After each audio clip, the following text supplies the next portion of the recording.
Les rooftops à New York avec Alix, notre expat. Écoute New York.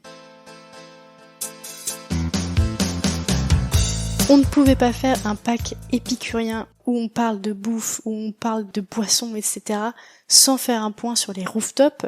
Les rooftops, qu'est-ce que c'est ? C'est le haut d'un building, donc souvent une terrasse, souvent un bar, un restaurant, pour admirer la vue autrement que dans les grands observatoires, les grands buildings qu'on connaît, pour admirer la vue. Voilà, c'est un peu moins touristique, on va dire, d'aller boire un verre sur un rooftop. Et c'est aussi pour ça qu'on l'a pas mis dans le starter pack, parce que il faut bien savoir qu'aux États-Unis, pour pouvoir consommer de l'alcool, c'est pas comme en Europe, il faut avoir 21 ans. Donc, petit problème qui se pose souvent avec des jeunes adolescents ou des enfants, c'est que l'accès à ces rooftops n'est pas forcément garanti. C'est vraiment au bon vouloir de la personne qui est à l'accueil, parce qu'ils regardent souvent vos cartes d'identité, bien entendu. Donc, toujours se promener avec vos cartes d'identité d'ailleurs, parce que ils checkent votre âge pour voir si vous avez 21 ans très très très souvent. Et même si vous avez 60 ans, souvent ils vous la demandent juste pour vérifier.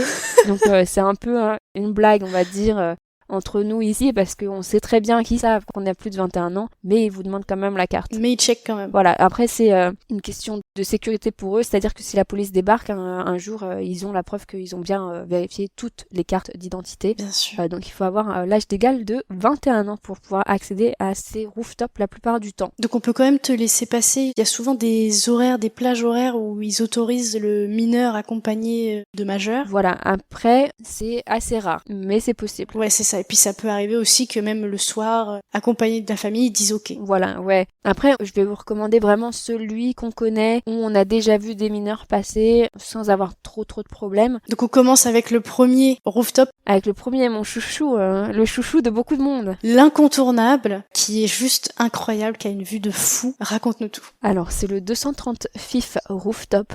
Je pense que vous l'avez forcément vu. Je pense que quand on parle de la scène un peu de bar, de soirée, tout ça, c'est vraiment un rooftop qui ressort souvent en premier. Vous allez certainement entendre parler français sur ce rooftop parce que c'est un peu un point de repère aussi pour tous les touristes français. Mais la vue est incroyable. Honnêtement, c'est une vue imprenable sur l'Empire State Building. En hiver, vous avez vos petites couvertures avec le bras zéro pour vous tenir chaud. L'été, c'est des petits palmiers avec une vue incroyable sur l'Empire State Building. En plus, si vous venez au niveau du coucher de soleil, il n'y a rien de plus magique.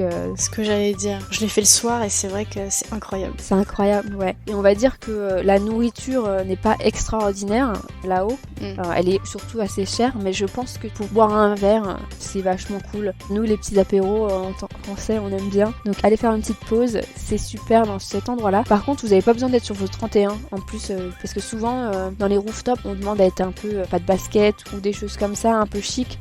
C'est vrai que le 238, c'est très relax, c'est très à la cool. Vous venez comme vous êtes et on vous juge pas. Et c'est un des rooftops si vous avez un mineur qui autorise les mineurs à rentrer pendant la journée, avant 18h. Et parfois, si vous tombez sur une personne assez souple, ils vont vous laisser rentrer avec votre mineur le soir, mais vous ne pourrez pas acheter d'alcool avec vos enfants. Mais ils vous laissent passer. Mais regardez bien sur les infos sur les sites là, des rooftops que vous voulez faire parce qu'ils expliquent quand même bien Oui, les règles, oui. leur process, quoi. Ouais, ils expliquent un peu comment ils choisissent pas, mais comment ils laissent passer. Comment voilà, eux, ils gèrent la chose. Écoute New York.